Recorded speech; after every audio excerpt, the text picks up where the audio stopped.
William को नहीं आसिला बड़ खबर। केमिति फेरिबे पृथ्वी पृष्ठ को किए करिबो साहाय्य? नासा काहाकू साहाय्य पाई अनुरोध करिबो कि?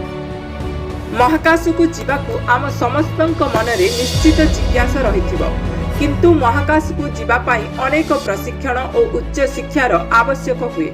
एही किछि दिन हेबो महाकाश विषय रे अधिक आलोचना करा जाउछि। जेतेबेले भारत वंशज सुनीता विलियम महाकाश रे फसी जाइछंती, तेबे तांकु नै वर्तमान देश विदेश रे चर्चा लागि रहिछि। तेबे सुनीता और तांको साथी मार्च 5 तारिख रे बोइंग स्टार लाइन रो स्पेस क्राफ्ट माध्यम रे महाकाश को जाइथिले। स्पेस सेंटर रे तांको आवश्यक तथ्य संग्रह करी जून 13 तारिख रे पृथ्वी फेरिबार थिला, किंतु स्पेस क्राफ्ट रो हेलियम लीक हेउतबा कारणरू सुनीता और तांको साथी रो पृथ्वी को फेरिबा स्थगित हो गेला।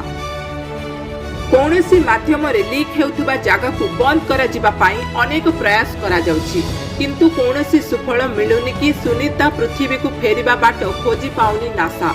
तेबे आपनको मनरे प्रश्न उठुथुबो कि हेलियम कोन और एहार काम कोन? तेबे आमे आपनको ए सब विषय रे बुझाइबाकू चेष्टा करिबु।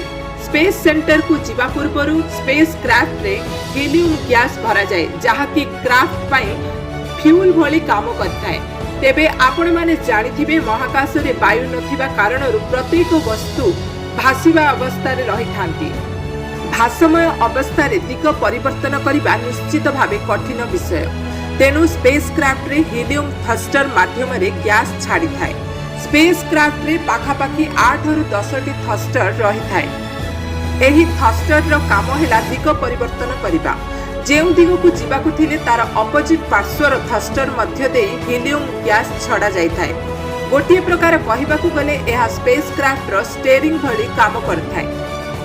वर्तमान मनरे आउ गोटिए प्रश्न उठुथबो कि सुनीता विलियम स्पेस सेंटर रे अधिक दिन रहिबा तांको पाई बहुत विपद रहिछि। तेबे से केमिति पृथ्वी को फेरिबे ना सेठी सबु दिन पाई रहि जिबे? एही परिप्रेक्षी महाकाश स्पेस सेंटर रे प्रायतः 4 रु 5 टी स्पेस क्राफ्ट डॉक करि परिबो, अर्थात रहि परिबो। तेबे सुनीता और तांको साथी पाई गोटिए खुशीर विषय कि रूस रो स्पेस क्राफ्ट वर्तमान स्पेस सेंटर रे रहिछि। जदि अमेरिका रूस को अनुरोध करिबो, तेबे सुनीता और तांको साथी पृथ्वी को फेरी आसी पारंती।